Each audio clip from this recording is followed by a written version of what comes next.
నవరసంబులుకు నాట్య మయూరియై మూల శబ్దంబుల మోక్షహంస. నవరసంబులుకు నాట్య మయూరియై మూల శబ్దంబుల మోక్షహంస. పరమ పవిత్రమౌ పరమాత్మ గీతయే నేడు నాట్యం బాడుచుండెగనుమా. పరమ పవిత్రమౌ పరమాత్మ గీతయే నేడు నాట్యం బాడుచుండెగనుమ. మునిరతనార్యులు మోదిల్లు శిష్యుండు, మునిరతనార్యులు మోదిల్లు శిష్యుండు సహజాచలుని కంఠ శబ్దరీతి.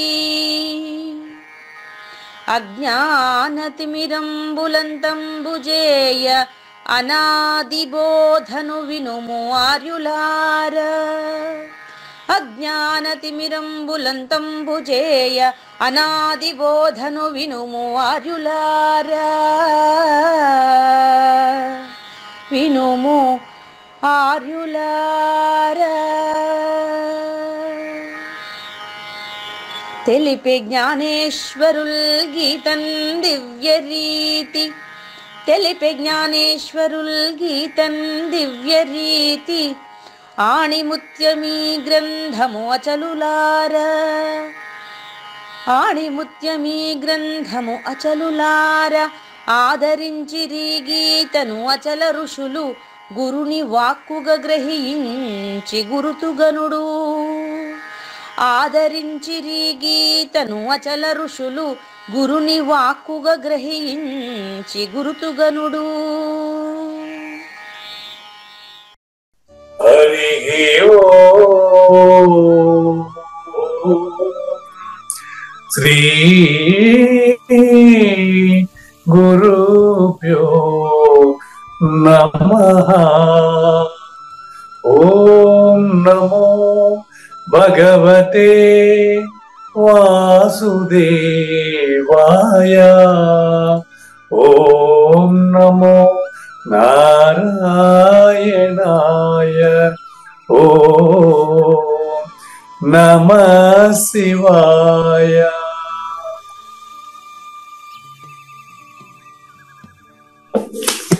ఈ గీతా జ్ఞానగణ కార్యక్రమం మొదలై నిన్నటికి 1057 రోజులైందండి. ఈ రోజు 1058 రోజులు. ఈ గీతా జ్ఞానయజ్ఞ కార్యక్రమం సంకల్పించి నిర్వహిస్తున్న శ్రీ విద్యాసాగర్ గురువు గారికి, శ్రీ వెంకటేశ్వర గురువు గారికి శ్రోతలందరి తరఫున ధన్యవాదాలు, వందనాలు. ఈనాటి కార్యక్రమంలో పాల్గొన్న ఆత్మస్వరూపైన శ్రోతలందరికీ కైవల్యాశ్రమం తరఫున, అలాగే శ్రీ శివరామ దీక్షితుల వారి అచల యూట్యూబ్ ఛానల్ తరఫున హృదయపూర్వక స్వాగతం, వందనాలు. గురుదేవులు సహజాచల రాజయోగి శ్రీ పూజారి వెంకటేశ్వర గురువు గారిని కార్యక్రమం ఆరంభించాలని కోరుతున్నానండి. సర్వము గురువుమయము, సర్వము గురువుమయము. భవరోగ వైద్యుడతడని తెలియుము, సకల విద్యల నిలయము. దక్షిణామూర్తి అతడని తెలియుము. మూగవాణి మాటను, ఈ మూగవాణి మాటను శ్రోతలు కోటలు దాటింతురు.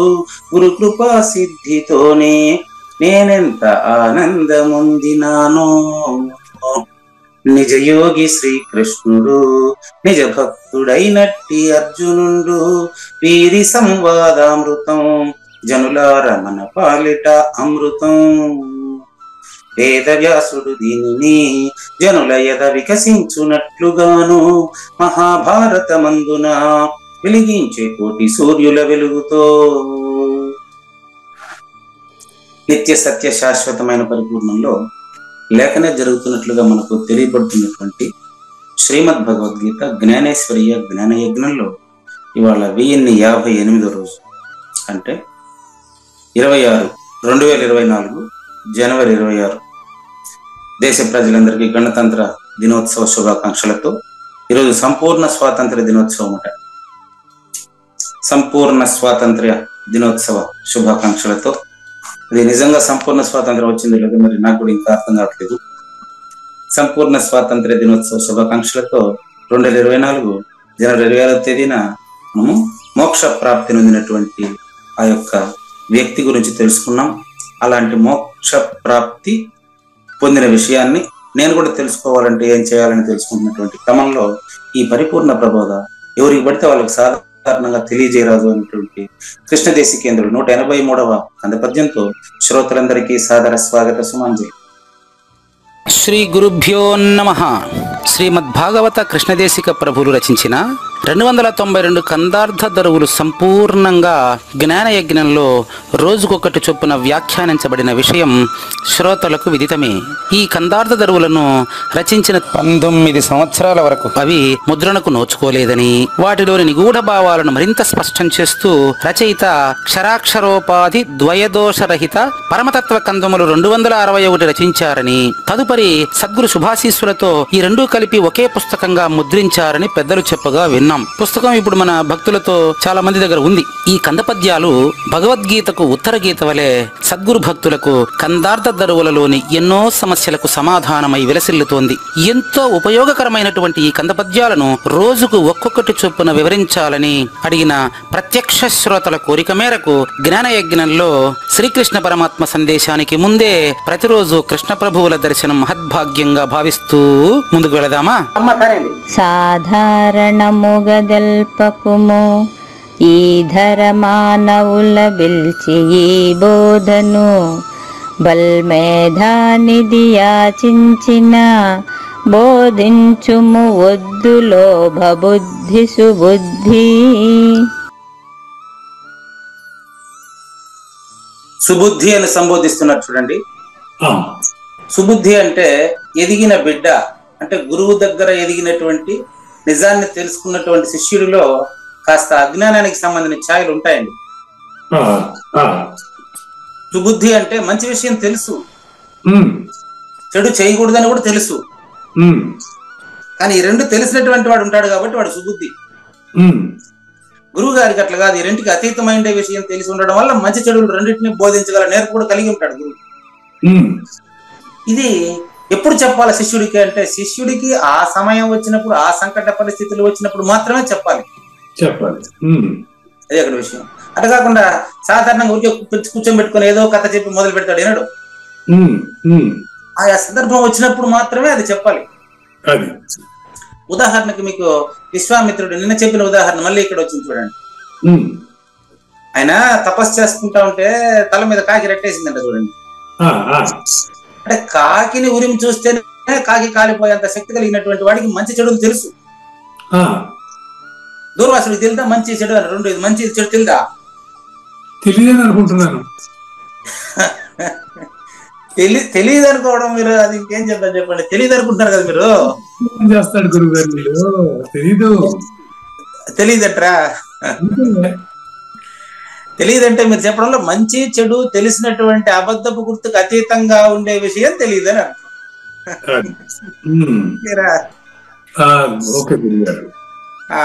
తెలియని కారణంగానే కదా అతను ఇప్పుడు మళ్ళీ ఆమెను గురువుగా స్వీకరిస్తాడు. అంటే అంతకుముందు స్వీకరించిన గురువు కాదనే. అంటే అతను కేవలం మంచి చెడులకు రెండు విషయాలు తెలుసు గాని తెలిసిన విషయం లేనిదని తెలియదు. ఓహో, ఇది మీరు. అందుకనే ఈ బోధనే ఎప్పుడు పడితే అప్పుడు, ఏ సమయంలో పడితే ఆ సమయంలో చెప్పకూడదు. అందుకని నాకు అక్కడ బండారు సుబ్బరాయల నాయన గారి ప్రథమ వార్షికోత్సవానికి పోయి తిరుగు ప్రయాణంలో ఒకరు చెప్పారు. ఆ ఇంట్లో విమల పూర్ణ బోధశతకం బహుకరించారు నాకు. విమల పూర్ణ బోధశతకం ఒక కట్ట ఉండే వాళ్ళ ఇంట్లో. ఆచార్య ఋషి దువ్వూరమణయ్య స్వామి విమల పూర్ణ బోధశతకాన్ని నాకు బహుకరించినటువంటి వారు చెప్పారు. వారి పేరు కూడా ఇప్పుడు నాకు గుర్తులేదు, ఆయన సద్గురు అంతే.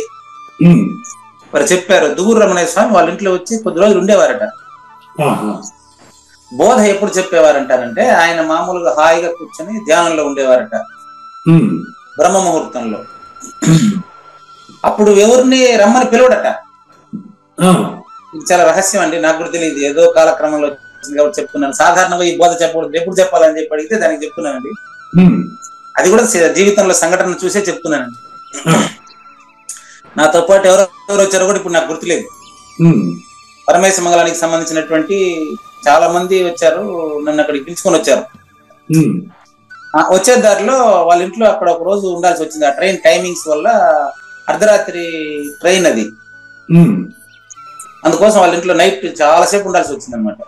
ఆ, అక్కడ చెప్పారు వారు, దూరమనే స్వామి పగలంతా మామూలుగా కందార్థాలు ఈ బోధ విచారిస్తారట.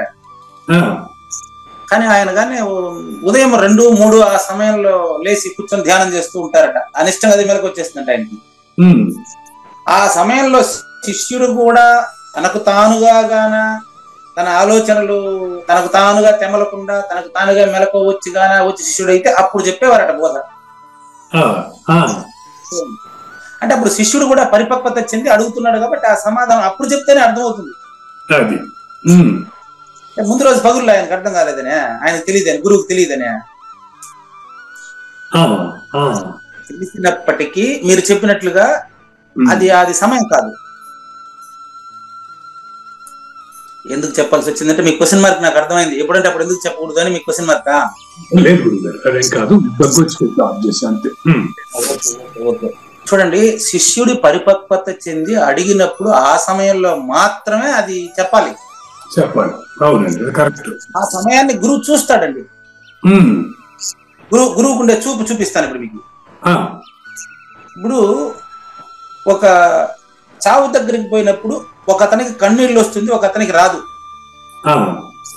అవునా కాదు? అవును. కన్నీళ్లు వచ్చిన అతనికి ఓదార్పు అవసరం. అవును. కన్నీళ్ళు రానోడికి అవసరం లేదు. అవును. ఇద్దరు పక్క పక్కనే ఉన్నారు. అవును. మరి అదే కన్నీళ్ళు ఇతని కంట్లో ఎందుకు రాలేదు? అటాచ్మెంట్. ఆ విధంగా ఆ సమయం వచ్చినప్పుడు మాత్రం దాంట్లో ఆ కన్నీళ్లలో కలుషితం ఉండదు, కానీ కలుషితం వల్లనే కన్నీళ్ళు వస్తాయి. శబ్దస్పర్శ రూపరసగంధాలనే 5 విషయాల్లో దానికి అటాచ్ అవుతాడు ఆ టైంలో ఆ వ్యక్తి. ఆ సంబంధానికి అటాచ్ అయినాడు కాబట్టి అతనికి కన్నీళ్ళు వచ్చాయి. ఈ పక్క అతనికి రాలేదు, ఎందుకు అటాచ్ అవ్వలేదు కాబట్టి రాలేదు. ఆ విధంగా ఆ టైంలో అది కన్నీళ్ళు వచ్చిన అతనికి ఓదార్పు చేస్తారు, ఇతన్ని ఎవరు ఓదార్చారు, అతన్నే ఓదారుస్తారు అంతే. కాబట్టి ఇది చిన్న ఎగ్జాంపుల్ మీకు. అదేవిధంగా ఈ పరిపూర్ణ బోధ చెప్పేదానికి కూడా ఒక ప్రత్యేకమైనటువంటి సమయం అంటూ లేదు. ఈ విధంగా క్లాసుల్లో రోజు గంట సేపు మీకు తెలియబడుతున్నప్పటికీ ఇది వింటున్నటువంటి శ్రోతల్లో, అది ప్రత్యక్ష శ్రోతలు అచల పరిపూర్ణ గురుమూర్తులకి ఇది అవసరం లేదు. వాళ్ళు ఆశీర్వదిస్తున్నారు విని అంతే. కానీ ఇంకా ఎంతో మంది నాలాంటి సద్గురు భక్తులు, ఎంతో మంది వారికి ఆయా సమయం వచ్చినప్పుడు ఆయా ప్రశ్న వేసినప్పుడు అప్పుడు మాత్రమే దానికి సమాధానం చెప్పాలి. కానీ మధ్యలో వచ్చి యాడ్ అయినటువంటి ఈ సద్గురు భక్తుల్లో వారు వేసేటువంటి ప్రశ్నల్ని మళ్ళీ చెప్తున్నాను. నిన్న కూడా నాకు 4-5 మంది వేశారు ప్రశ్నలు. నేను నిన్న ట్రైనింగ్ క్లాస్ లో ఉండిపోయినానండి. నేను నాకు ఉదయం నుంచి సాయంత్రం వరకు కూడా నా విధి నిర్వహణలో ఉండడం వల్ల మీ ప్రశ్నలకు స్పందించలేకపోయినందుకు క్షంతవ్యుడిని. మీ అన్ని ప్రశ్నలు కూడా ఒక్కసారి కుడుకుడు నాగేశ్వరరావు గారికి పంపించేస్తే, కుడుకుడు నాగేశ్వరరావు గారికి పంపించేస్తే ఆయన పక్క ఆ ప్రశ్నకు నేను ఇంతకు ముందు ఎక్కడ ఏం సమాధానం చెప్పుకున్నాను, దానికి ప్రూఫ్ ఏం చెప్పి ఆయన పెట్టేస్తారు. మీకు ఏం అనుమానం లేదు అది. ఎందుకంటే ఆయన దగ్గర అన్ని ఆయుధాలు ఉన్నాయి.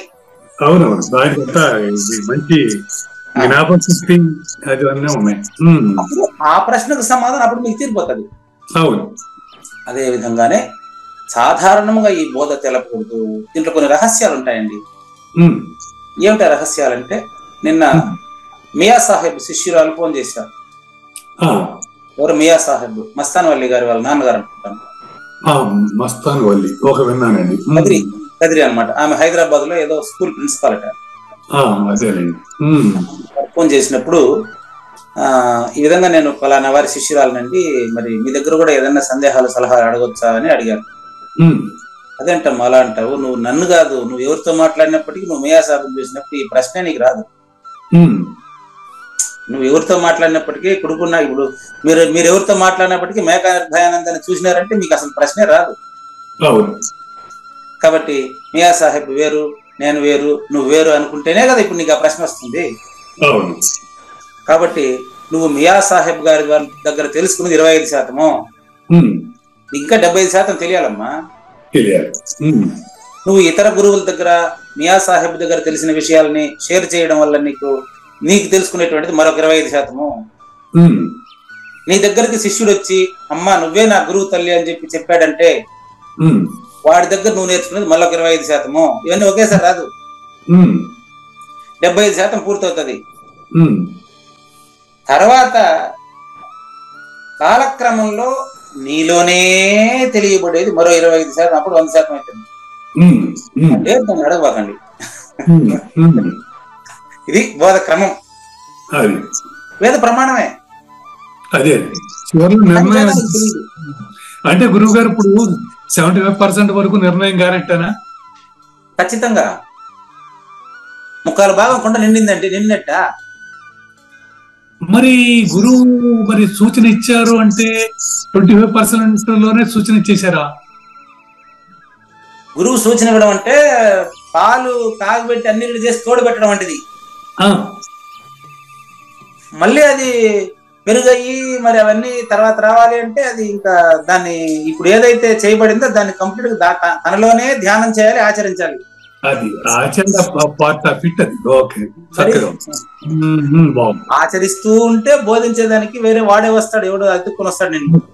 దాంట్లో ఉన్న మరిన్ని సూక్ష్మాలు వాళ్ళు తెలుసుకోగలుగుతారు. అది అతనికి చెప్పేటప్పుడు నేను ఆచరిస్తున్నానా లేదా కూడా చెక్ చేసుకుంటా నేను. ఇది జీవితాంతం కొనసాగాలి. జీవితాంతం కొనసాగుతున్నప్పుడు పలానా డేట్ లో నేను పరిపూర్ణుడు అయినాను అని అతనికి తెలియదండి, అసలు తెలియదండి. అప్పుడు అతను జీవించి ఉండగానే ముక్తుడు అని ముక్తుల చేత అనిపించబడతాడు. క్లియరా? ఇంత రహస్యమైనటువంటి అని పలుకుతున్నాను. నేనేమైనా దాపెట్టుకున్నా? లేదండి, లేదు. ఇంత రహస్యమైనటువంటి బోధ పిలిచి కూర్చొని పెట్టి గబగబని చెప్పేసి దానికి అర్థం కాదు. ఆ స్థితిలో ఉండాలి కదా, అంతేనా? మరి ఎందుకు అట్లా పర్టికులర్ గా ఆ టైంలో ఇప్పుడు మా విజయసాగర్ గురువు గారికి కూడా మా నిర్భయాంధ్రుల వారు అర్ధరాత్రి కూడా బోధించేవాడు. అదేంటో అర్థం కాదు. ఎందుకు మరి మీరు కూర్చొని కూడా గురువు గారు మీరు కూడా కూర్చొని విన్నారా? లేదు, వారే వాళ్ళకి ఇండివిజువల్ గా నాకు అట్లా. అదేనండి, ఆయనకు అర్ధరాత్రిలో చెప్పారు, మీకు మాత్రం ఎందుకు చెప్పలేదు చెప్పండి? ఆయన ఆశ్రయించాడండి, ఫస్ట్ శిష్యుడు ఆయనే కాదండి. ఫస్ట్ సెకండ్ కాదు, నేను మా గురువు గారికి ఫస్ట్ శిష్యుడు ఏం కాదు. మీరు ఎందుకు నన్ను ఆదరించారు, నన్ను ఆశ్రయించారు? ఫస్ట్ శిష్యుడు సెకండ్ శిష్యుడు లెక్క కాదు. ఆ యొక్క పరిపక్వత స్థితికి చెందినప్పుడు సహజంగానే అది గురువు నుంచి శిష్యుడికి అందిపోతుంది. 5వ 6వ 7వ తరగతి చదివే అమ్మాయి 7వ తరగతి చదివే నాలాంటి అమ్మాయిలకు ఓనీలు ఫంక్షన్ జరుగుతా ఉంది కదా, నాకెందుకు జరగలేదు అని అడిగింది అనుకో, ఏమని చెప్తారు మనం? అంటే ఆ టయానికి బోధకి సంబంధం ఉందంటారా? సంబంధం ఉందా లేదా అనేది దాని తర్వాత తెలుస్తుంది. నిద్రపోయే సమయానికి నిద్రకి సంబంధం ఉందా లేదా? నిద్రపోయే టైంలో బోధ చేయటం అనేది ఓకే ఓకే, దానికి ఏదో ఉంటుంది లేదు, నీకు మనకి నాకేమో తెలియదు కానీ. ఏదో కాదండి, నేను చెప్పిన దానికి ఇక్కడ ఆన్సర్ చెప్పండి, మీకు అది వస్తుంది. నిద్రపోయే సమయానికి నిద్రకి సంబంధం ఉందా లేదా? అవును. అవును కదండి. ఇప్పుడు రాత్రి ఎన్ని గంటలకు నిద్రపోయారు మీరు? నేను 9:20కి నిద్రపోయాను గురువు గారు. కరెక్ట్ గా 9:20కి మీ నిద్రకి సంబంధం ఉంది. అక్కడ కావూరు నాగేశ్వర ప్రసాద్ ఉన్నారు. అవునండి, బాగా గమనించండి. నిద్రపోయే సమయం 9:20, నేను 8:20. 8:20కి కావూరు నాగేశ్వర ప్రసాద్ ఉన్నారు. నువ్వు ఉండవు, నేను ఉన్నాను, నిద్ర 3 ఉన్నాయి. మరి నిద్రపోయిన తర్వాత నీకు గాఢ నిద్ర అనేది నీ అనుభూతిలో ఉందా లేదా? ఇప్పుడు కూడా అవును, గాఢ నిద్రపోయిన అనేది నీ అనుభూతిలో ఉంది. కానీ గాఢ నిద్రపోతున్నటువంటి సమయంలో మీరు కరెక్ట్ గా 1 గంటకు లేచి ఈ 1 గంట అయింది ఇంతసేపు నిద్రపోయినానే అంటే అది నిద్ర కాదు. దానికి ముందు మీరు నిద్రపోతున్నది నిద్రే. అవును, అక్కడ మీరున్నారు, ఆ కావూరే ఇప్పుడు మాట్లాడుతున్నారు. అవును గురుగారు. కానీ మీకు అప్పుడున్న స్థితి ఇప్పుడుందా? లేదు. కారణం ఏంటంటే ఇప్పుడు ఈ కళకు అంటే నాకు కూడా లేదండి, మళ్ళీ నాకు ఉంది అనుకోలేదు. గురుగారు కుడుపూడి నాగేశ్వరరావు గాని, కావూరి నాగేశ్వర ప్రసాద్ గాని, పూజారి వెంకటేశం గాని అప్పుడు పరిపూర్ణులు, గాఢ నిద్రలో పరిపూర్ణులు. ఎవరు? మిగతా వాళ్ళంతా కాదనే. ఓహో, అది okay, right right right, okay. ఎవరైనా పరిపూర్ణులే.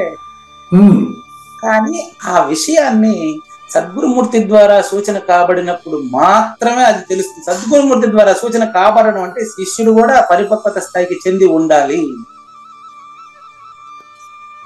దాంట్లో అంతరార్థం నిద్ర టైంలో మేలుకోవాలన్నట్టు. ఏదో బాగుంది.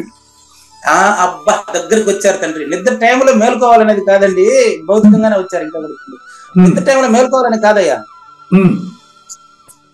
గాఢ నిద్రలో ఉండేటువంటి పరిపూర్ణతని ఇప్పుడు కూడా మిమ్మల్ని ఆస్వాదించమనే చెప్తాండి. ఇది మీరు ఇప్పుడు కూడా అలానే ఉండాలి. సరే, దీనికి ఇంకొక ఎగ్జాంపుల్ తీసుకుని వస్తానండి. 9 నిమిషాలు అయింది, ఇంకో 10 నిమిషాలు పడుతుంది. ఇది పర్వాలేదు, చూడండి. ఇంకో మంచి ఎగ్జాంపుల్ తెస్తాను మీకు ఇప్పుడు. ఇక్కడ ఇప్పుడు మాకు గృహప్రవేశం అయినప్పుడు ఇంట్లో సెంటర్ లో వచ్చి మధ్యలో కిచెన్ కు ముందర ఒక పెద్ద తొట్టి లాంటిది ఒకటి పెట్టి అందులో పచ్చగడ్డి పెంచే ప్రయత్నం చేశాడు అబ్బాయి. బాగా వినండి, పుట్టుక ఎక్కడ జరిగింది మీరు చెప్పాలి నాకు ఇప్పుడు. ఇది ఆ పచ్చగడ్డి పెంచే ప్రయత్నం మీకు క్లియర్ గా ఎక్స్ప్లెయిన్ చేస్తానండి. మధ్యలో ఏం చేసినారంటే శుభ్రంగా కాంక్రీట్ వేశారు. కాంక్రీట్ వేసిన తర్వాత నీళ్ళు ఎక్కడ బయట పోయేదానికి ప్రదేశం లేదు, కానీ దాంట్లో మళ్ళీ దాని మట్టి పోసారు. హాల్లో, సెంటర్ లో, ఇంట్లో మధ్యలో మట్టి, మంచి సారవంతమైన మట్టి పోసి అందులో కాస్త నీళ్లు డ్రిప్ సిస్టమ్ పెట్టి నీళ్లు బట్టి గడ్డి తెచ్చి పేర్చారు. కొని గడ్డి మాత్రం 5,000 పెట్టుకున్నాడంట. గడ్డి తెచ్చి పేర్చి పెట్టారు. గృహప్రవేశం బల ఆకర్షణీయంగా ఉంది. ఇంట్లో మధ్యలోనే పెద్ద పార్క్ లాగా ఉంది కదా అని అందరూ మెచ్చుకుంటా ఉండ్రి. అదే వాడు ప్లాన్ వాడు వేసాడు. అది ప్రాక్టికల్ గా కుదరదు. ఏమైందంటే ఇప్పుడు దానికి మళ్ళీ చూడండి, బాగా నీళ్లు చల్లడం గానీ, ఆ పచ్చిక పైన వచ్చినటువంటి వాళ్ళు కూర్చొని బాగా హాయిగా కబుర్లు ఆడుకోవడం గానీ, పైన చూస్తే ఆ లైట్లు ఎంత బాగా చూడడానికి బాగానే ఉంది. కానీ కొద్ది రోజుల తర్వాత ఏమైందంటే చూసుకోండి, అక్కడికి డి విటమిన్ రాదు. పైన వచ్చి 2వ అంతస్తులో టాప్ లో వచ్చి పెద్ద అద్దం నేరుగా అక్కడికి కాంతి కిరణాలు పడుతున్నాయని అనుకుంటాం మనం. ఇక్కడికి డి విటమిన్ రాదు. బయట నుంచి లోపలికి ఏది వచ్చేదానికి వీల్లేదు. గాలి వెళ్తున్న మాత్రం భలే ఉన్నట్టుంది ఇంట్లో. కానీ అక్కడ గడ్డి పెరిగేటప్పుడు ఏమైందంటే గడ్డితో పాటు పురుగులన్నీ కూడా పెరిగినాయి. గడ్డితో ఏం పెరిగాయి? పురుగులు, ఆకు పురుగులు, సన్నగా పొడుగుగా ఉంటాయి, కమలి పురుగుల్లాగా. దాన్ని ఎవరు పెంచారు? శుభ్రంగా చేసి క్లీన్ గా కాంక్రీట్ వేసి దాన్ని ఎత్తిన మట్టి, సారవంతమైన మట్టి పోసి ఆ మట్టి పైన గడ్డి మాత్రం కదా మనం పెట్టాం. కరెక్ట్ గా 4 రోజులు అయింది. ఇప్పుడు మిస అని అందులో ఉండేటువంటి పురుగులు, ఏమండి చిన్న అదే జర్రులు, ఆ నీళ్ల కింద ఈ తేమకి, గడ్డికి ఆశ్రయించి, ఆ గడ్డి తేమ ఆశ్రయించి చాలా జీవులు, మనం చూడనటువంటి పురుగులన్నీ వచ్చేసి వాళ్ళకంతా ఎవరు పుట్టించారు? ఎవరు తల్లిదండ్రులు? పుట్టిన టైం ఎవరు చెప్తారు? ఇప్పుడు అది పుట్టుకు కారణం ఏంటి? నాకు నిద్రలేసి జ్ఞానానికి బయలుదేరుతుంటే ఓ పచ్చటి పురుగు, గడ్డి పురుగు, ఒక 4 ఇంచుల పొడవు పట్టు పురుగు లాంటి పురుగు వచ్చేస్తా ఉంది పడక దగ్గరికి. లేచి దాన్ని ఎత్తుక్కొని ఎట్టొచ్చిందబ్బా ఇంట్లో పురుగు, బయట నుంచి వచ్చే వీలు లేదని పోయి చూస్తే ఆ గడ్డినట్టు లేపు చూస్తే దాని కింద పిల్లలు పెట్టేసి చెదులు పుట్ట పిచ్చేమల పుట్టలాగా ఉంది. ఏం చేయమంటారు ఇప్పుడు చెప్పండి? ఇమ్మీడియట్ గా వెంటనే నాయన కొడుకు ఇద్దరు కలిసి శుభ్రంగా, అప్పటికప్పుడు మనుషులు పిలుచుకురాలేం కదా, శుభ్రంగా క్లాస్ అయిన తర్వాత దాన్ని చూపిస్తే లోపల దానికి ఆనవాళ్ళంతా ఎవరు పుట్టించారు? ఆ పురుగులంతా ఎవరు తెచ్చి పెట్టారు? అది ఎవరు తెచ్చి పెట్టారంటారు? అది మిమ్మల్ని అడుగుతున్నాను. పుట్టగొడుగు పుట్టించింది ఎవరు? వాతావరణ ప్రభావం అవి వచ్చేస్తాయండి. అంతేనంటారా? దేవుడు అంటారా? ఆ దేవుడు మీరే. ఎందుకంటే ఇదంతా జరుగుతా ఉండేటటువంటిది నా మైండ్ లోని. ఇప్పుడు నేను అదంతా అయిపోయింది. అది ఇప్పుడు దాన్ని అంతా ఎవరైతే భావిస్తున్నారో ఆ దేవుడు మీరే. నాకు ప్లేస్ ఎక్కడ ఉంది? అక్కడ ఆకాశం ఒకటేనా? అందరికి వేరువేరా? నేనే దేవుడు అయితే ఇప్పుడు వద్దనుకుంటారు, అక్కడ పుట్టకూడదు కదా. ఎట్లా కళ్ళ వద్దనుకుంటే మంచి విషయం. నేను వద్దనుకుంటే పుట్టకూడదు కదా అన్నారు కదా. ఇప్పుడు ఒక సినిమా పోతా ఉండేటప్పుడు, చాలా మంచి ఎగ్జాంపుల్ అండి నాకు మీరు ఇచ్చింది. ఒక సినిమా పోతుండేటప్పుడు ఆ సినిమాలో ఏది ఒక వ్యక్తి ప్రమాదంలో ఉన్నాడండి. ఆ ప్రమాదంలో ఉండేటప్పుడు యాక్సిడెంట్ గుద్దేయిపోతుంది లారీ. కొంచెం తర్వాత లారీ గుద్దేయిపోతుంది. అది ముందే చూసిండే వాళ్ళు పక్కన చెప్తున్నారు, కొంచెం తర్వాత అతనికి యాక్సిడెంట్ జరుగుతుందని చెప్తున్నాడు. మీరు ఆపేయండి. నువ్వు అంటే ఆపుతారా? లేదు. సినిమా కూడా నుంచి బయటకు వచ్చేస్తారు. ఒకవేళ మీకు నచ్చకపోతే చచ్చిపోతారా అని చెప్పి దాన్ని ఆపమని చెప్తారా మీరు ఏమన్నా? లేదు. ఎందుకని? అక్కడ జరిగేదాన్ని ఆపలేము. ఎందుకు ఆపలేరు అడుగుతున్నారు. అది మన చేతిలో లేదు. అదే విధంగా ఇది కూడా నీ చేతిలో లేదు. మరి నేను దేవుడిని అన్నాగా. అదేనండి చెప్తాండి. అది ఆ దేవుడు మూడో అక్కడ దేవుడు 3వ పర్సన్, ఇక్కడ దేవుడు 2nd పర్సన్. ఈ రెండు ఒకటే. దాన్ని సృష్టించింది మనిషే. ఇంకా కిందికి వస్తా, ఇప్పుడు మీ దగ్గరికి మళ్ళీ వస్తా. దాన్ని ఆపాలంటే ఏముందండి, సినిమా ఆపేస్తే ఆగిపోతుంది కదా. అవును. కానీ ఇక్కడ ఈ సినిమా ఆపలేవు. అవును. ఇది ఎదురుగా మీకు వేరే 3వ పర్సన్ నుంచి చెప్పి, ఇప్పుడు 2nd పర్సన్ నుంచి చెప్తానండి. మీ కళ్ళలో అలాంటివి జరుగుతూ ఉంటే దాన్ని మేలుకున్న తర్వాత కూడా మీరు ఆపే ప్రయత్నం చేయరు. అక్కడ సినిమా స్విచ్ మీ చేతిలో లేదండి. అవును. మరి ఇక్కడ మేలుకునే స్విచ్ మీ చేతిలో ఉంది కదా. ఇప్పుడు పిలిచి కాపాడండి అతన్ని, యాక్సిడెంట్ అయిన అతన్ని. మీ కళ్ళలో కానీ అట్లాంటిది వస్తే అవసరం లేదు, అవసరం లేదు కూడా. నీ పుట్టుకను ఆపుకోవాల్సిన అవసరం కూడా లేదు. నీ పుట్టుకను ఆపుకోవాలని ప్రయత్నం చేస్తున్నానంటే నేను పుట్టినట్టు నమ్ముతున్నట్టు. కాబట్టి ఇంకా ఎన్ని ప్రశ్నలు అడిగినా, ఎన్ని రహస్యాలు, ఎన్ని సమాధానాలు ఇక్కడ చెప్పబడినప్పటికీ శిష్యుని పరిపక్వతను బట్టి మాత్రమే అది బోధించబడును. అర్థం కాదు. ఎట్లా అర్థమైంది? ఆ శిష్యుని ఆ పరిపక్వత వచ్చినప్పుడు మాత్రమే అది తెలుస్తుంది. కనుక సాధారణంగా ఈ బోధ తెలపొద్దు నాయన. మనుషుల్ని, మానవుల్ని పిలిచి చెప్పినామంటే బాగుండదు. ఎందుకు తెలుసా? కారణం చెప్తున్నారండి గురువు గారు. వాళ్ళు సాంసారిక బంధంలో తరితీపులు, నవద్వారాపురమందు నయపట్నమందున నమ్మి నిద్రపోతున్నారు మేలుకోరు. వాళ్ళు నమ్మి నిద్రపోతున్నారు. వాళ్ళు నమ్మి నిద్రపోవడం అంటే ఈ నిద్ర కాదు కదా. అవును. నమ్మి నయపట్నాన్ని నమ్మేశారు. 9 తరితీపులు, నవరంధ్రాల్లో ఉండేటువంటి తీపుని నమ్మి, ప్రాపంచిక సుఖాలని నమ్మి, తీర్థయాత్రలను నమ్మి నిద్రపోతా ఉన్నారు. మేల్కొండరు కదా. నో, నిద్రపోతాడు. సంసారం యొక్క తరితీపుల్లో ఉండేటువంటి వాళ్ళకి అచల పరిపూర్ణ ప్రభువుగా తేలికగా చెప్పరాదు. అది సంసారం ఉపశమించి 2nd పర్సన్ అయినప్పుడు మాత్రమే 1st పర్సన్ సూచనగును. అంతే, ఆత్మస్వరూపం చెప్పాలి. ఇంకొక ఆయన పెట్టారు, కుబీర్ మండలం నుంచి ఏదో పెట్టారు ఒక ఆయన. ఆత్మకు పైన ఉండేది చెప్పండి, ఆత్మ కింద ఉండేది చెప్పండి అంటాడు. అంతర్బహిష సర్వత్ర అచలోయం సనాతన అంటే పైన కింద అంటే మధ్యలో ఆయన ఉన్నాడు. ఉంటున్నారు వారు జ్ఞానయజ్ఞ భక్తులు ఎవరు కూడా. చూడండి అయ్యా, ఈ మారంతా కొత్త పరిపూర్ణం, పాత పరిపూర్ణం అని, ఆత్మకు పైన ఉండేది ఒకటి, కింద ఉండేది ఒకటి ఉందని చాలా మంది చాలా భ్రాంతులు పెట్టిండారు. అక్కడ భద్రాద్రి రామ శతకంలో ఆయన పెట్టలేదు. భద్రాద్రి రామ శతకాన్ని చదివి భ్రాంతులు పెట్టి వ్యాపారం చేస్తున్నారు చాలా మంది. భద్రాద్రి రామ శతకం శివరామ దీక్షితానికి బృహద్వాసిష్టానికి పరిష్కరణ గ్రంథం. బృహద్వాసిష్టం మనకు అర్థం కావడానికి రాసిన గ్రంథమే ఇది భద్రాద్రి రామ శతకం. భద్రాద్రి రామ శతకంలో నిజంగా మీ గురువు నేను కన్ఫ్యూజ్ చేసినాడు అనేది లేకపోతే నన్ను అడగనాడు. మీ గురువు నిన్ను కన్ఫ్యూజ్ చేశారా, మీరు కన్ఫ్యూజ్ అయ్యారా మళ్ళీ విషయం. కానీ అంత స్పష్టంగా హెడ్డింగులు పెట్టి రాశారు. దానికి దయచేసి శ్రోతలందరికీ మనవి చేస్తున్నా, నేను పగడాల వెంకటేశ్వర అవధూత స్వామి రాసిన వ్యాఖ్యానాన్ని మీలో చదవండి. అవధూత స్వామి వ్యాఖ్యానం రాశారు, దానికి ఇంక రెండో అవసరం లేదు. అనవసరంగా రామాయణాలు పెంచుకోబాకండి. అవధూత స్వామి రాసినటువంటి వ్యాఖ్యానాన్ని గురువాక్యంతో మీరు పరిశీలించండి, మీలోనే తెలియబడుతుంది. సాంఖ్యము, తారకము, అమనస్కము, పరిపూర్ణ బోధం మీలోనే తెలియబడుతుంది తండ్రి. ఒక ఆయనేమో ఆత్మకు పైన ఉండేది సృష్టి నిర్ణయించండి అని, ఆత్మకు పైన సృష్టి విజ్ఞానం చెప్పాలంట. ఇంకొక ఆవిడ అమ్మగారు రాత్రి ఫోన్ చేసి, ఇప్పుడు ఈ క్లాసులో అమ్మగారు కూడా ఉండొచ్చు, నిన్న ఫోన్ చేసి అమ్మగారు కూడా అదే చెప్పారు. భద్రాద్రి రామ శతకం నాకు కొన్ని సందేహాలు. భద్రాద్రి రామ శతకం సందేహ నివృత్తి గ్రంథం అండి. సందేహాలు బృహద్వాసిష్టంలో సందేహాలు వస్తాయి, కానీ భద్రాద్రి రామ శతకం అనేది గైడ్. అది తెలుగు మాస్టర్ ఈజీ. గాని రాణి లలితాదేవి గారి లాగా తెలుగు పండితుడు అయి ఉండి గురుబోధ తెలుసుంటే అందులో ఉండేటువంటి సూక్ష్మాలు చాలా సింపుల్ గా ఓపెన్ అవుతాయి. ప్రశ్నలు సమాధానాలు అంటారా?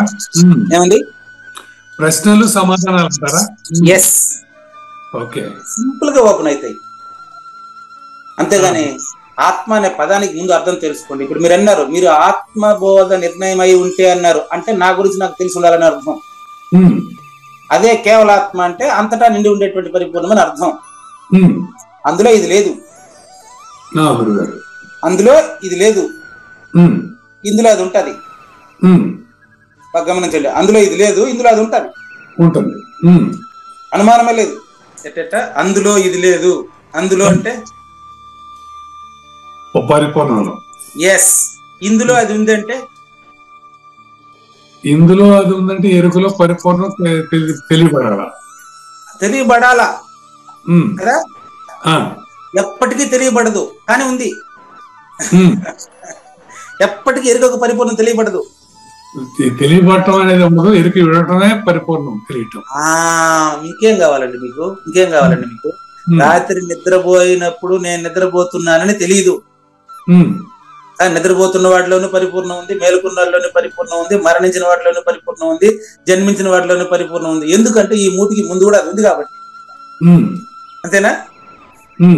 దీన్ని అంతర్బహిష్ట సర్వత్ర అచలోయం సనాతన. అక్కడ నేను అదేంది అనంతోపనిషత్తు వ్యాఖ్యానం చేసినప్పుడు ఆడియోలు ఉన్నాయి, అది నాగేశ్వరరావు గారి దగ్గర ఉన్నాయో తెలీదు, అది చెప్పున్నాను, అది వినండి సరిపోతుంది.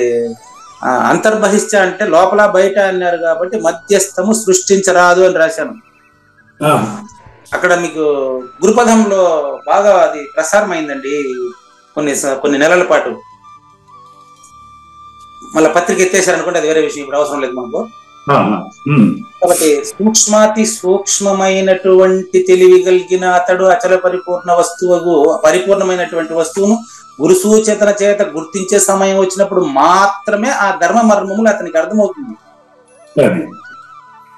మరి మీరు ఎందుకు ఇంత పబ్లిక్ గా చెప్తున్నారు అండి అంటే, ఆల్రెడీ గురువు నమ్మిన వాళ్ళు చాలా మంది ఉన్నారు కాబట్టి, నేను కూడా పరిపూర్ణం అంటే ఏదో తెలుసుకోవాలనే ఆసక్తిగా ఉన్నాను కాబట్టి, పరిపూర్ణం పనిచేయదు ఊరికే ఉండదని శివరామ దీక్ష ఎందుకు చెప్పారో నాకు తెలియదు కాబట్టి, లోక సంగ్రహమే వాపి జనక మహారాజు కూడా పరిపూర్ణం తెలిసిన తర్వాత గుమ్మునుండకుండా ఎంతో మంది గురువులను పిలిచి సభ ఏర్పాటు చేసి అందులో ఏకైక గురువు యాజ్ఞవల్కిని ప్రకటించారు కాబట్టి, ఆ విధంగా ఈ రోజు కూడా ఆ రోజు జనక మహారాజు పెట్టిన సభలాగా ఈ రోజు కూడా విద్యాసాగర్ గారు నన్ను పిలిచారు కాబట్టి, అందులో మిమ్మల్ని నియమించారు కాబట్టి, మీ ద్వారా వస్తా ఉండే ప్రశ్నలు నాకు ఇంకా ఆసక్తికరంగా ఉంది కాబట్టి ఇది పోతా ఉంది, బండి నడిచిపోతా ఉంది. కాబట్టి అట్టివాడు బోధించమని కోరితే ఎప్పుడో ఫస్ట్ పర్సన్ అయ్యి ఆత్మస్వరూప ధర్మ నిర్ణయం కంప్లీట్ అయ్యి అప్పుడు చెబితే అప్పుడు ఆయన వచ్చి స్వధర్మాన్నే బోధిస్తాడు, పరధర్మాన్ని బోధించడు. అడిగిన వాడికి స్వధర్మాన్ని బోధించేవాడు గురువు, పరధర్మాన్ని బోధించేవాడు బరువు. కాబట్టి అట్టివాడు అంటే అటువంటి పరిపక్వత కలిగినప్పుడు అడిగినప్పుడు మాత్రమే చెప్పాలి. లోప బుద్ధికి చెప్పొద్దు సుబుద్ధి. లోప బుద్ధి వస్తే చెప్పొద్దు నాయన సుబుద్ధి. వాడు లోప బుద్ధి, నువ్వు సుబుద్ధి, దూరంగా పెట్టాలి. అది విషయం. కాబట్టి గొప్ప సంకేతాలు అందించినటువంటి కృష్ణ ప్రభువులకి మరి ప్రశ్నించినటువంటి మీకు ధన్యవాదాలు తెలియజేస్తూ జ్ఞానయజ్ఞం 2వ భాగం, మరి ఆ పరిపూర్ణతను మనం తెలుసుకునేటువంటి మార్గం స్వాధ్యాయ జ్ఞాన యజ్ఞము టాపిక్ నిన్న చెప్పింది. కొనసాగుతుంది. స్వాధ్యాయ జ్ఞాన యజ్ఞము అంటే అర్థం ఏంటంటే తనలోనే పరిపూర్ణతను తెలుసుకునేటువంటి ప్రాసెస్. అది ప్రాసెస్ కానీ ప్రాసెస్, అది ప్రాసెస్ కానీ ప్రాసెస్. అది మరి అటువంటి ప్రాసెస్ చూడండి. నిన్నటి కొనసాగింపండి. నిన్న అసలు చివర అద్భుతమైన సూచనలు వచ్చాయి కదా. తన పొట్ట నుంచి తానే బయటికి నెట్టేస్తాడు, అది తానే పరిపూర్ణత తెలుసుకుంటాడని అర్థం. తన పొట్ట నుంచి తానే ఎరుకను నెట్టేస్తాడు అంటే ప్రబోధ బోధిస్తున్న సమయంలోనే వాడు గాఢ నిద్రలో ఉన్నటువంటి ఆ పరిపూర్ణ స్థితిలో మేలుకునేస్తాడు. అప్పుడు అతనికి విషయ వాసనలు పంచ సంస్కారాలను వెంటనే వాంతి చేసుకుంటాడు. అంటే శూన్యం వాంతి చేసుకుంటే సర్వం, శూన్యుడు వాంతి చేసుకుంటే పరిపూర్ణుడు. గమనించారా? మొన్న గృహప్రవేశం జరిగిన తర్వాత 4 రోజులకు తయారైనటువంటి శూన్యం వాంతి చేసినటువంటి పురుగులు, చెట్లు అవన్నీ ఇదంతా క్లీన్ చేసేసినాం, టైల్స్ చేసేస్తాం మామూలుగా మళ్ళీ కూడా. ఇంకా ఉమ్, చూడండి, ఆ శూన్యం వాంతి చేసుకుంటే వచ్చినట్టు పురుగులు, ఆ, దాన్ని ఆపాల్సిన అవసరం లేదు. ఉమ్, అది సహజ లక్షణం, అది ప్రకృతి సహజ లక్షణం. అది అది ఉమ్, పరిపూర్ణుడికి బోధించాల్సిన అవసరం లేదు, వాడికి పరిపూర్ణం సహజ లక్షణం. అంతే. ఈ రెండు ఒకటి కాదు, ఉమ్, ఈ రెండు ఒకటి కాదు. అవును. కాబట్టి చూడండి, ఈ విషయం క్లారిఫై జరిగిన వెంటనే అతనిలో ఉమ్, చూడండి అతనిలో ఎట్లా ఉంటుంది అతని స్థితి అంటే ఉమ్, చూసుకోండి. అతను ఇంద్రియముల అంతర్ముఖ వృత్తి చేత గురువును బయట చూడండి, ఇంకా ఉమ్, గురు బోధన తనలో చూస్తాడు, ఉమ్, గురువుని తనలో చూస్తాడు, గురు బోధన తనలో చూస్తాడు. ఉమ్, కాబట్టి ఈ మోక్ష ప్రాప్తి అనేది బయట ఎక్కడో పొందేది కాదు, వ్యక్తి తనలోనే పొందేది.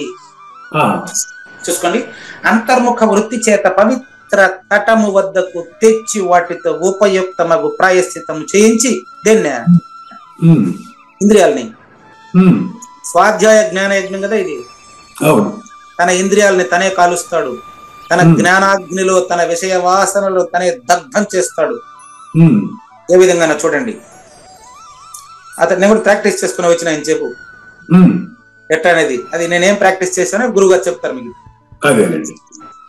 జ్ఞానానికి ముందు ప్రాక్టీస్ చేసుకుని వచ్చాను నేను, ఆ ప్రాక్టీస్ తెలుస్తుంది. ఉమ్, ఉమ్, అప్పుడు సత్వ సంపన్నమగు ధైర్యంతో అతడు ఆ ఇంద్రియములను శుద్ధం చేసుకుంటాడు. ఫస్ట్ ఉమ్, అస్పర్శ యోగ సాధనం వల్ల వాటిని మనసుతో కలిపి పూర్తిగా ఏకం చేసుకుంటాడు. ఉమ్, అప్పుడు తన ప్రాచీన కర్మలను అనుసరించి, అది కూడా చూడండి, పూర్వ జన్మలో అతనికి ఆ వాసన ఉంటేనే ఉమ్, అతనికి ఈ జన్మలో భోగించవలసి ఉన్న, ఇంకా ఈ క్షణం నుంచి భోగించవలసి ఉన్న ఇష్టానిష్ట భోగంలో చెడ్డవి మంచివి అనుభవించవలసిన భవిష్యత్ కార్యక్రమాలన్నీ కనిపిస్తున్నాయి.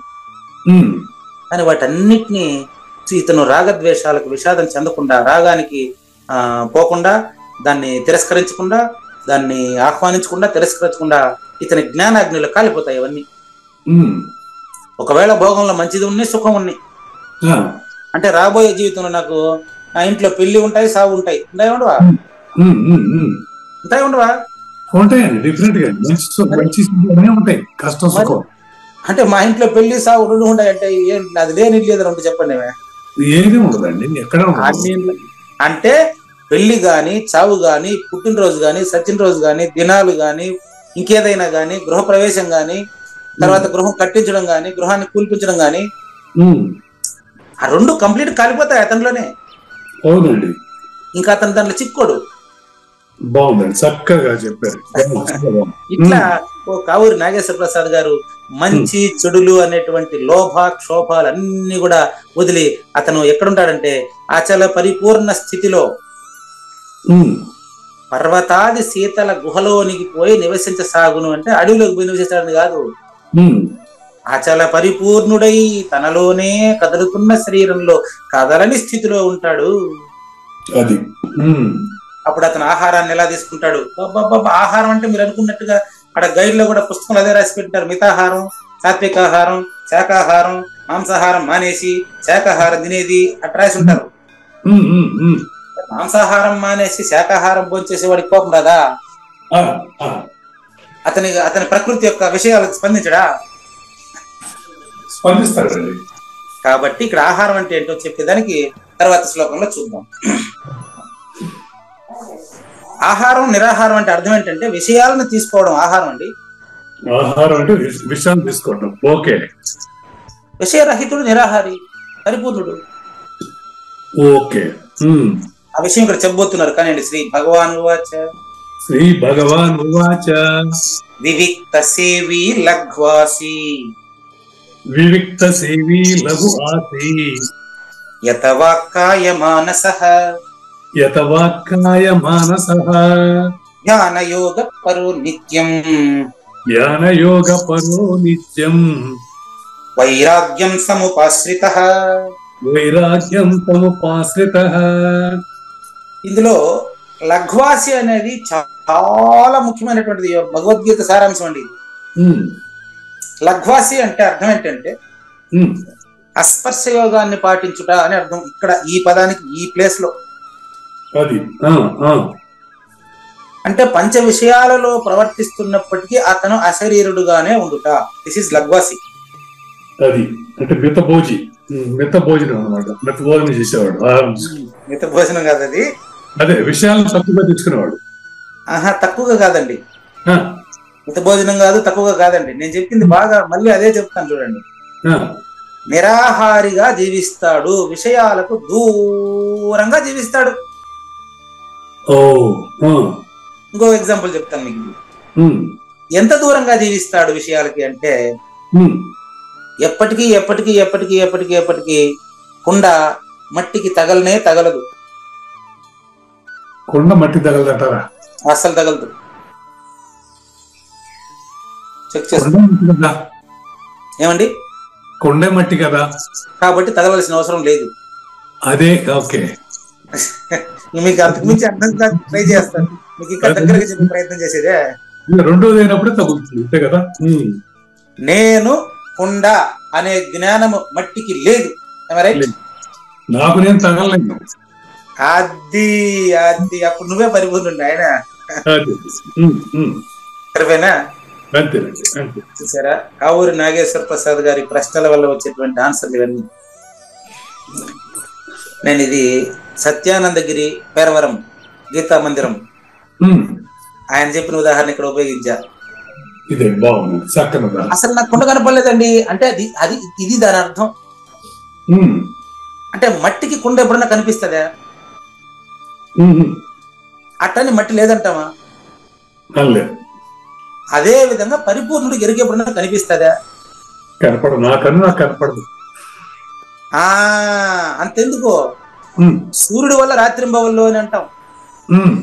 సూర్యుడి దగ్గర ఎప్పుడన్నా చీకటి ఉంటుందా? ఉండదు. అట్టని చెప్పి సూర్యుడు లేదంటావా? ఉన్నాడు. క్లియర్గా ఉండలా? అవును. అది అనమాట. మీకు ఇంతకు ముందు ఒకసారి చెప్పేశాను, మళ్ళీ గుర్తు చేస్తున్నాను. విషంలో బతికేటువంటి పురుగులకి విషం ఆహారం. అంతేనా? గురుగారు, విషంలో బతికేటటువంటి పురుగులకి విషమే ఆహారం. పాముకి మనం పాలు పోస్తే కూడా అది విషంగానే మారుతుంది.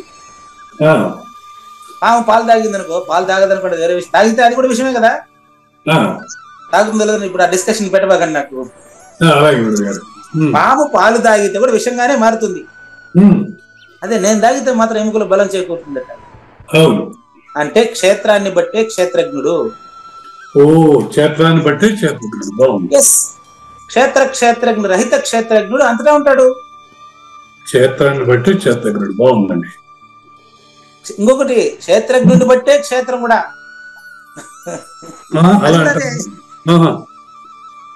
ఇంకెట్ట క్షేత్రాన్ని బట్టి క్షేత్రజ్ఞుడు. పాలు తాగింది కనుక విషంగా మారుతుంది. అవును. పాముకి పాలు తాగితే విషంగా మారుతుంది, నాకు మారదు. ఓకే. అదే ఈ రెండు విషయాల్లో పాము నుంచి మనిషి నుంచి దూరంగా వచ్చి, ఎంత దూరంగా పోవాలి మీరు? ఇప్పుడు పాము నుంచి మనిషి నుంచి దూరంగా పోవనులే. ఇప్పుడు పాము విషయం తాగినా కూడా పాము సాగు.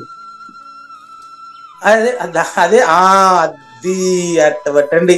పాము విషం తాగినప్పుడు పాము చావదు, పాలు తాగినప్పుడు మనిషి చావడు. చావు పుట్టుకలకు అతీతంగా ఉండేటువంటి వాడు పుట్టలేదు కాబట్టి చావాల్సిన అవసరం లేదు. ఆ పుట్టినటువంటి ఎరుక, తోచినటువంటి ఎరుక రద్దవడమే ఇక్కడ సూచన. కాబట్టి లగ్వాసి అనేది ఇంతసేపు బట్టి మనకు. కాబట్టి చూడండి, లగ్వాసి అంటే శబ్దాదీన్ విషయ కంప్లీట్ గా ఆహారాన్ని అంటే పూర్తిగా త్యజించి ఉంటాడు. వివిక్త సేవి. లగ్వాసి అంటే నిరాహారంగా ఉండడం అండి. వివిక్త సేవి అంటే ఒక్కడుగా జీవించడం అండి. ఈ అర్థాలు మీకు పుస్తకాల్లో దొరకవు. వివిక్త సేవి అంటే ఒక్కడుగానే జీవించుట. ఒక్కడుగా జీవించేవాడు అందరిలో తననే చూస్తాడు కదా. అవును. తాను పరిపూర్ణుడై ఉంటే ఇంక రెండోది ఏడుంది? ఒక్కడున్నప్పుడు ఇంకా వేరే వాళ్ళు ఎవరు ఉంటారు? పట్టుకోండి. కాబట్టి అతను ఏం క్లారిటీ అండి. లగ్వాసి అంటే విషయానికి దూరంగా ఉండేవాడు ఒకడు. అవునండి. విషయానికి దగ్గర ఉండేవాళ్ళు చాలా మంది. అంటే విషయానికి దూరంగా, విషయం అంటే ఇక్కడ పంచ విషయాలండి. అందుకనే చెప్పారు, ఇక్కడ ఒక శ్లోకం చెప్పారు, విషయస్య విషయానంచ దూరమత్యత్తమంతరం ఉపభుక్తం విషం హంతి విషయ స్మరణాదపి అంటాడు. విషము విషయము ఒక అక్షరమే తేడా. అయితే విషము ఆ తాగిన వాడిని మాత్రమే చంపుతుంది, విషయం ఎన్ని జన్మలకైనా చంపుతానే ఉంటది. కాబట్టి విషయాన్ విషవత్తు త్యజ అంటాడు అష్టావక్రుడు జనక మహారాజుతో అష్టావక్ర గీతలో. కాబట్టి నిరాహారిగా ఉంటాడు, వివిక్త సేవి అంటే ఒక్కడుగా జీవిస్తాడు. రెండైందండి. మూడో పాయింట్ యత వాక్కాయ మానసః. అతను ఎట్లుంటాడంటే యత వాక్కాయ మానసః. యత వాక్కాయ మానసః అంటే దీని అర్థాన్ని రెండు రకాలుగా చెప్పాలి మీకు. మనసు, మాట, శరీరము సరైనటువంటి తన అదుపులో నియమించుకుని వాడు అని అర్థం అండి. వాక్కు కాయము మనసః. అది వాక్కు కాయం మనసు. వాక్కాయ అంటే త్రికరణములు తన కంట్రోల్లో ఉండేవాడని అర్థం. అది కానీ ఇది ప్రాక్టీస్ తర్వాత, ఇది ఫస్ట్ సాధన లక్షణం ఉంటుంది స్టార్టింగ్ లో. సాధించేసిన తర్వాత కుక్కని ట్రైనింగ్ చేసుకోవాలంటే ఫస్ట్ దానికి నేను దానిపైన మనసు పెట్టి దాన్ని నా వైపు తిప్పుకునే దానికి చాలా సాధన చేయాలి దానికి. నాకు అలవాటు అయిపోతే నేను ఆడికి పోయిన దాన్ని అదే పరిగెత్తి వచ్చేసాను నేను. చూడండి, మీరు ఇంట్లో కుక్క ఉంటే, కొంతమంది వింటున్న వాళ్ళలో కుక్క ఉంటే చూసుకోండి, మీరు కారు స్టార్ట్ చేశారంటే నేరుగా వచ్చి అదే కూర్చునేస్తారు లోపల. దానికి అలవాటు అయిపోయింటది. బండి బైక్ స్టార్ట్ చేసినట్టంటే మనం చూస్తున్నాం కదా సమాజంలో, దాని పూర్వజన్మ అదృష్టం అట్టుండది. ఇంటింటికి పోయి అడుక్కునే పని లేకుండా అది బైక్ స్టార్ట్ చేస్తే కొంచెం అదే ముందర ఆ చెయ్యి సందులో దూరి సర్రనికి హ్యాండ్ బాల్ ముందర అదే బైక్ తోలుతున్నట్టే కనిపిస్తుంది మనకు. అప్పుడు మనకు బైక్ ఎంత ఫాస్ట్ లో వస్తున్నప్పటికీ దానికి అట్లా ప్రాక్టీస్ చేసినాడు. ఏమరా ఇది కుక్క బైక్ తోలుకొని వస్తా ఉంది అని చెప్పి అనుకున్నానండి. ఆ కుక్కను చూసి ఆ వెనకాల ఉండే వాడిని గుర్తుపడతాడు. అంటే వాడు కుక్కకి వాడికి ఎంత అటాచ్మెంటో పాపం. ఎవరు అక్కడ పోతా ఉండేది, ఆ కుక్క బైక్ తోలుతాను, లేదు లేదు ఆ ఫలానా వాడు ఎట్లా తెలుసు అంటే ఆ కుక్కను బట్టి గుర్తుపడినాడు అంట. ఆ కుక్కను బట్టి వాడిని గుర్తు అట్ట అయిపోయింది పరిస్థితి ఈ రోజు. సరే, ఇప్పుడు మనకు సైడ్ ట్రాక్ పోయేది వద్దు. ఆ కుక్క ఆ మనిషికి ఎలా కంట్రోల్ అయ్యిందో, ఈ కుక్క పంచ విషయాలతో ఉండే ఎరుక అనే కుక్క వీడికి ఇట్ట అలవాటు అవ్వాలని ఉదాహరణగా చెప్పాను. అంతేనండి, బాగుంది. ఆ కుక్క అతని కంటే వేరుగా ఉంది, ఈ కుక్క ఇతనిలోనే ఉంది. ఇతనిలో తోయబడినటువంటి కుక్క ఇది. పంచ శబ్ద స్పర్శ రూపరస గంధ విషయాత్మకమైనటువంటి ఎరుక అనేటువంటి కుక్క వీడి వెనకంబడి దూరుతుంది, వీడికి సేవ చేస్తుంది. ఎప్పుడు వీడు గురు సూచన పాటిస్తే, లేకపోతే కుక్కకి వీడి సేవ చేయాల్సి వస్తుంది. చూడండి, కుక్కకి మనం సేవ చేయాలనా, కుక్క దగ్గర మనం సేవ చేయించుకోవాలనా? ఇప్పుడు రివర్స్ అయిపోయింది ప్రపంచం. పూర్వపు రోజుల వరకు కాకుండా ఈ రోజు దానికి మనం సేవ చేయాల్సి అయిపోయింది. అయ్యా, నేను కుక్కను పెంచే వాళ్ళని గురించి విమర్శించలేదండి. నా స్నేహితుడు కుటుంబాన్ని అంతా పంపించేసి మరుసటి రోజు వస్తాడు, ఏం రా నువ్వు లేట్ అంటే, మా ఇంట్లో ఒక జీవి ఉండదు కదా, నీకు తెలుసు కదా మిత్రమా, నేను లేకపోతే అది ఉండదు అంటే. నా మిత్రుడు కంటే కుక్క ఎక్కువైంది దానికి. ఏం చేస్తా అంటే గురుగారు గురు సూచన తీసుకున్నా కూడా వాకు కాయం మనసుతో పనిచేయాల్సిందే, చేయాల్సిందే. కర్త ఉంటాడు, ఇంకా కర్త ఉండడు, అవన్నీ కంట్రోల్లో ఉంటాయి. కంట్రోల్ అంటే కర్త ఉంటాడుగా. అదే చెప్పేది, కర్త కుక్కకు ట్రైనింగ్ ఇచ్చేంత వరకు కుక్కకు నేర్పించేవాడు ఉంటాడా? కుక్కకు ట్రైనింగ్ పూర్తి అయిపోతే కుక్క ఈ వెనకబడి తిరుగుతుంది, మళ్ళీ కూడా కర్త ఉంటాడా? మరి కంట్రోల్ ఎవరి మీద? అదే, అప్పుడు కుక్క విడనకాలు వస్తుంటుంది కాబట్టి ఇప్పుడు మళ్ళీ ట్రైనింగ్ ఇస్తూ ఉంటాడు. ఎప్పుడా లేదు, కుక్కకు ట్రైనింగ్ ఇచ్చేవాడు అక్కడ లేడు. లేదు, ఓకే, తిరుగుతా ఉంటది. ఈ శరీరం కూడా పరిపూర్ణుడికి అటువంటిదే. అంటే గురు సూచనతో ఎన్నో ఇవ్వబడింది. Okay, clear cut. ఇవ్వబడిందా లేదా, అది ఇవ్వబడింది, పోబడింది, ఇదంతా కూడా ఎరుకులో ఉండేవాడి మాట. అది ట్రైనింగ్. ఓకే, రాముడి దేహం అయితే నాకేమి, కృష్ణుడి దేహం అయితే నాకేమి, అవధూత స్వామి దేహం అయితే నాకేమి, దీక్షితుల వారి దేహం అయితే నాకేమి, మీరు రమణ మహర్షి అని పిలుచుకుంటే నాకేమి, ఇదంతా నాకేం సంబంధం? ఏకాత్మ పంచకం రాస్తాడు రమణ మహర్షి. ఏకాత్మ పంచకము అంటాడు. ఏకాత్మ పంచకం రాసినటువంటి రమణ మహర్షి రాముడు కృష్ణుడు మీరు సాయిబాబా ఎన్ని పేర్లు పెట్టుకున్న అల్లా యేసుక్రీస్తు మీరు ఎన్ని పేర్లు పెట్టుకున్న ఆయన మాత్రమేనని నేను అంటాను. అర్థం కదా, యేసు ప్రభు అని పెట్టుకున్నప్పటికీ, మీరు అల్లా అని పెట్టుకున్నప్పటికీ, మీరు ఏ పేరుతో పిలుచుకున్నప్పటికీ భగవంతుడు ఒకడే అని అది నువ్వే అని తెలిసిపోయిన తర్వాత మీకు రమణ మహర్షి దేహం కూడా మీదే కదండి.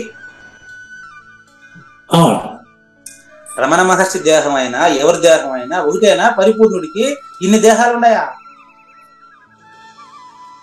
ఒకటి, పరిపూర్ణుడికి ఒకటేలేండి. పరిపూర్ణుడు ఒకటే, మనకు కాదు. మీకు ఓకే, అదే చెప్పేది. అంతమంది ఆడున్నాం మనం, వాడు ఒకటే కదయ్యా. అదే కాబట్టి అటువంటి వాడు నెక్స్ట్ ధ్యాన యోగ పరోనిత్యం. ధ్యాన యోగం ఎట్లుంటది వాడిది? వాడు ధ్యానం జరుగుతుంటుంది కానీ ధ్యానం చేసేవాడు ఉండడా? ధ్యానం మాత్రం జరుగుతుంది. ఎప్పుడు జరుగుతుంది ధ్యానం? 24/7 24 గంటలు వాటిలో ధ్యానం జరుగుతూనే ఉంటుందండి. దృష్టి ఉంటుంది, పని జరుగుతూ ఉంటుంది. ఉదాహరణ చూడండి, ఇంకా 10 నిమిషాలు ఉందా? ఇంకా ఉదాహరణ చూడండి. నిన్న ఉదయం నుంచి సాయంత్రం వరకు మా క్లాస్ జరిగింది, ట్రైనింగ్ క్లాస్.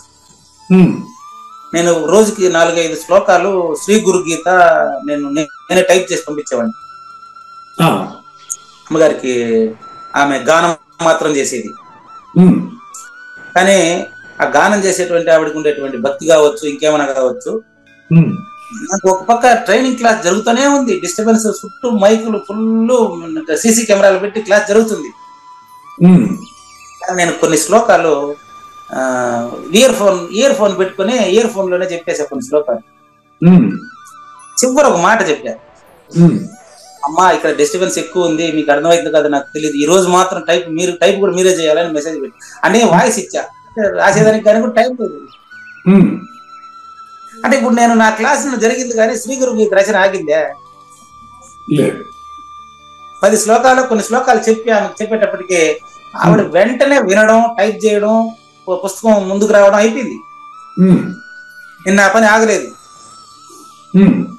చూసారా, నిన్న నా ఎగ్జామ్ డ్యూటీ ఆగలేదు, నా ట్రైనింగ్ క్లాస్ ఆగలేదు, నా గురుగీత రచన కూడా ఆగలేదు.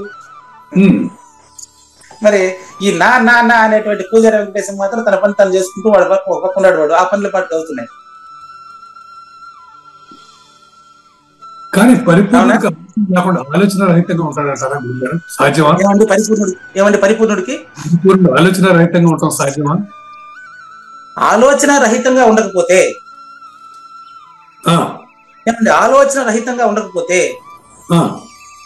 అతను పరిపూర్ణుడు కాడు.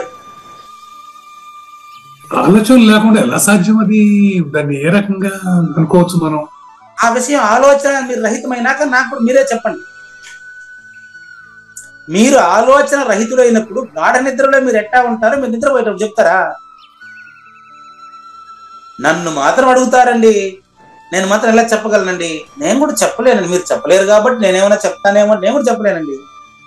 ఇప్పుడు గురువు శిష్యుడు బోధించాలన్నా కూడా ఆలోచన ఉండాల్సిందే కదా? అవునండి, గురువు శిష్యునికి బోధిస్తున్నాడు అనేటువంటి దృష్టి శిష్యుడిది మాత్రమే. శిష్యుడే బోధిస్తూ ఉంటాడు అనేది గురువు దృష్టి. శిష్యుడికి గురువు బోధిస్తున్నాడు శిష్యుడి దృష్టి. శిష్యుడే గురువుకు బోధిస్తున్నాడు అనేది గురు దృష్టి.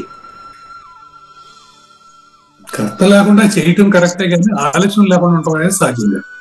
అదే రెండు మీరు చెప్పినటువంటి పరస్పర దానికి మీరే అన్వయం చేసుకుంటూ వస్తుంది.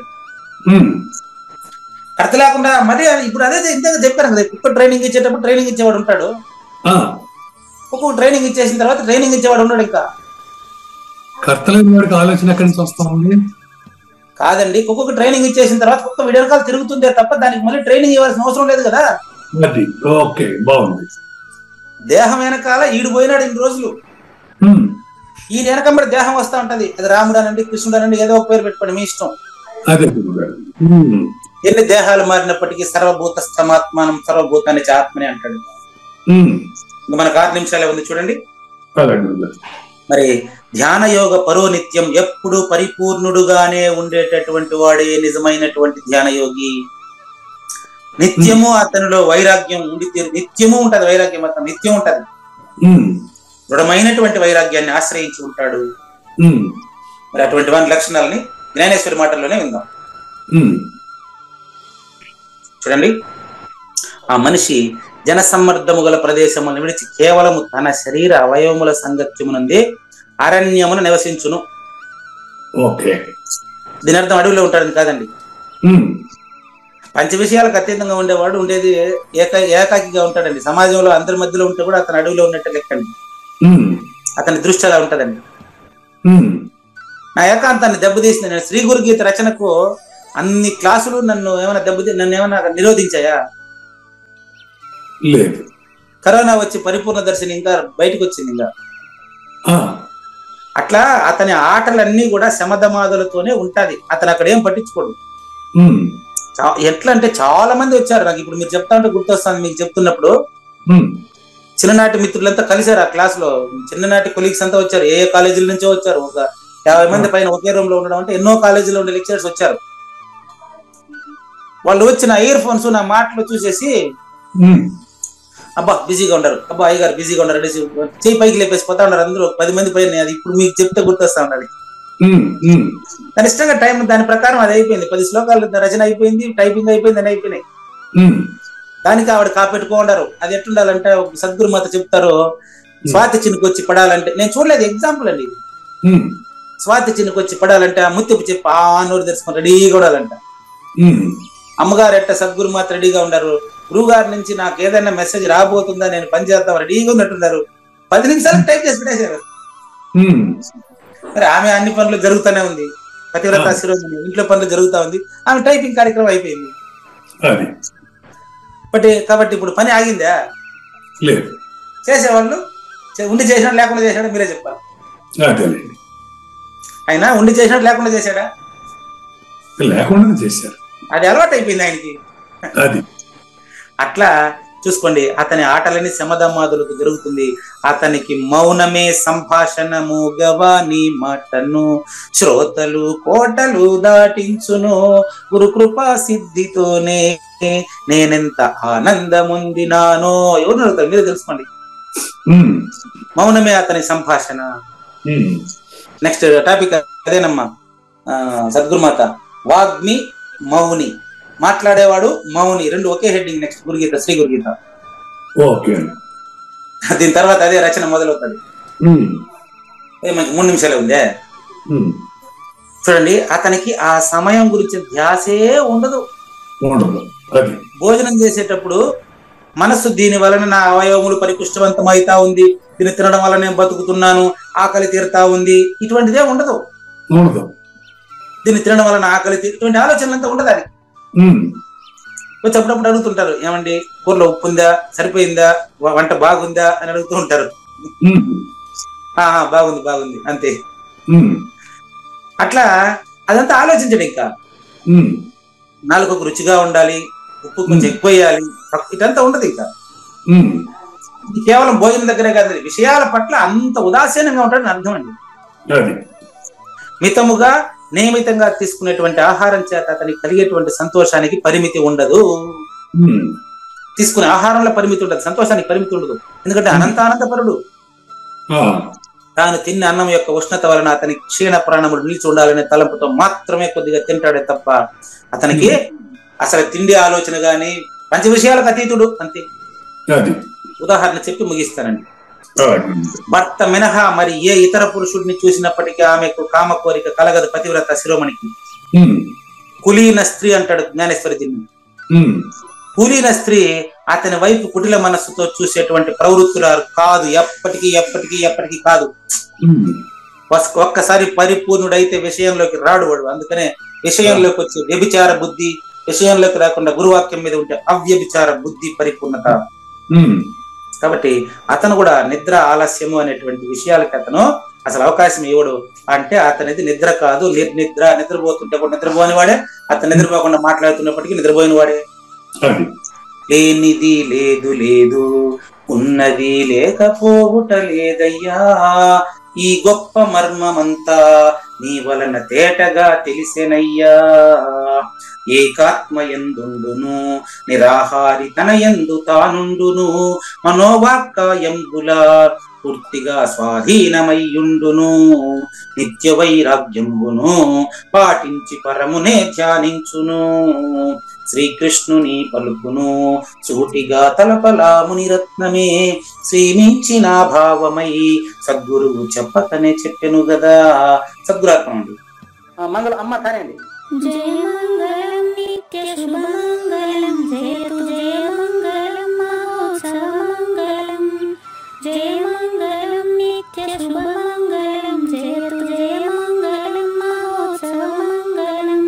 శ్రీమించున చలంబు సూచించినటువంటి దక్షిణామూర్తికి దండమిడుతూ, శ్రీమించున చలంబు సూచించినటువంటి దక్షిణామూర్తికి దండమిడుతూ, శ్రీ మహావిష్ణువు సూర్య భగవానుడు యాజ్ఞవల్కి జనక రాజ ఋషికి. జయ మంగళం నిత్య శుభమంగళం, జయతు జయ మంగళం మహోత్సవ మంగళం. అయం వ్యర్థ బాహ్య కోపిన భవతి అనే సుఖయోగి సాంది పరుసుల వరుస.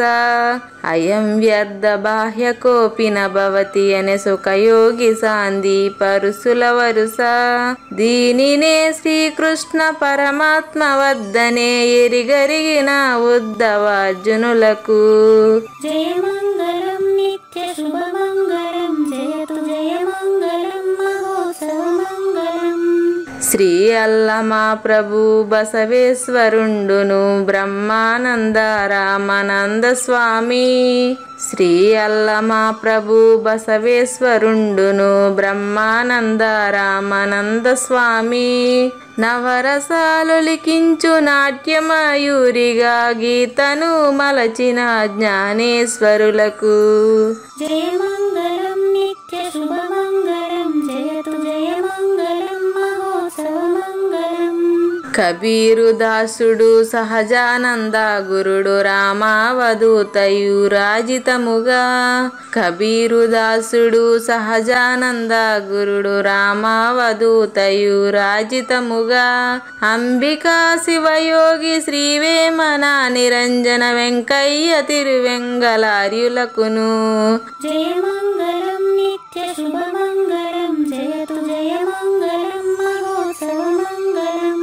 శ్రీ బృహద్వాశిష్ట సిద్ధాంతమును చేసి జనన మరణ భ్రాంతి జడుపు బాపి. శ్రీ బృహద్వాశిష్ట సిద్ధాంతమును చేసి జనన మరణ భ్రాంతి జడుపు బాపి. అచల సాంప్రదాయమవనిలో నెలకొలిపి అందించినట్టి శివరాములకును. జయ మంగళం నిత్య శుభమంగళం, జయతు జయ మంగళం మహోత్సవ మంగళం.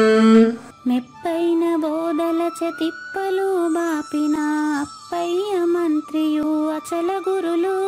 మెప్పైన బోధల తిప్పలు బాపిన అప్పయ్య మంత్రియు అచల గురులు. పరశురామ సీతారామ స్వామి ప్రభులు నరసింహ యోగి గురువర్యులకును. జయ మంగళం నిత్య శుభమంగళం, జయతు జయ మంగళం మహోత్సవ మంగళం. కంద కందార్థముల నందించి బృందముకు రంది పాపిన కృష్ణ ప్రభువునకును. కంద కందార్థముల నందించి బృందముకు రంది బాపిన కృష్ణ ప్రభువునకును. పలుకులా కందనిది పరబయలు ఇది అని పలికిన ఫీల్కాన లక్ష్మణునకు. జయ మంగళం నిత్య శుభమంగళం, జయతు జయ మంగళం మహోత్సవ మంగళం. ఫీల్కాన లక్ష్మణుల ప్రియ శిష్యవర్యుండు అవధూతయని పేరావనియందు. ఫీల్కాన లక్ష్మణుల ప్రియ శిష్యవర్యుండు అవధూతయని పేరావనియందు. పాఠాలు నేర్పించి పీఠాలు ఏర్పరచి శంఖబాపిన వెంకటేశ్వర వధూతకు. జయ మంగళం నిత్య శుభమంగళం, జయతు జయ మంగళం మహోత్సవ మంగళం. బట్ట బయలున ఎరుక పుట్టనే లేదని బాలాజీ సింగు ఈ కీలు తెలిపే. బట్టబయలున ఎరుక పుట్టనే లేదని బాలాజీ సింగు ఈ కీలు తెలిపే. మూలమూలినట్టు ఎరుకేమి లేదని తెలియజెప్పిన మునిరత్నమార్యులకును. జయమంగళం నిత్య శుభమంగళం జయతు జయమంగళం మహోత్సవమంగళం. నరస్వప్నము వంటి సురస్వప్నమిది అని పరిపూర్ణ దర్శినిని ప్రకటపరచి. నరస్వప్నము వంటి సురస్వప్నమిది అని పరిపూర్ణ దర్శినిని ప్రకటపరచి. సహజాచల రాజయోగి సద్గురు కృపచ సాంప్రదాయక గురుల సరసన జేరే. జయమంగళం నిత్య శుభమంగళం జయతు జయమంగళం మహోత్సవమంగళం. నిష్కల్మషానంద నిజ గురుని శిష్యుండు లింగమూర్తి లిపిని పొందుపరచి. నిష్కల్మషానంద నిజ గురుని శిష్యుండు లింగమూర్తి లిపిని పొందుపరచి. కార్వేటి నగరము పురవాసుడైనట్టి పూజారి వెంకటేశునకంకితం విధి. జయమంగళం నిత్య శుభమంగళం జయతు జయమంగళం మహోత్సవమంగళం. జయమంగళం నిత్య శుభమంగళం జయతు జయమంగళం మహోత్సవమంగళం. జై సద్గురు ప్రభు మహారాజ్ కి జై. జై గురుదేవ్ అండి. శ్రోతందరి తరపున వెంకటేశ్వర గురు గారు ధన్యవాదాలు చెప్తూ శాంతి మంత్రం. పూర్ణమదః పూర్ణమిదం పూర్ణాత్ పూర్ణముదచ్యతే పూర్ణస్య పూర్ణమాదాయ పూర్ణమేవావశిష్యతే. ఓం తత్సత్. ఓం శాంతి శాంతి శాంతి. హరి ఓం. న తద్భాసయతే సూర్యో న శశాంకో న పావకః యద్గత్వా న నివర్తంతే తద్ధామ పరమం మమ.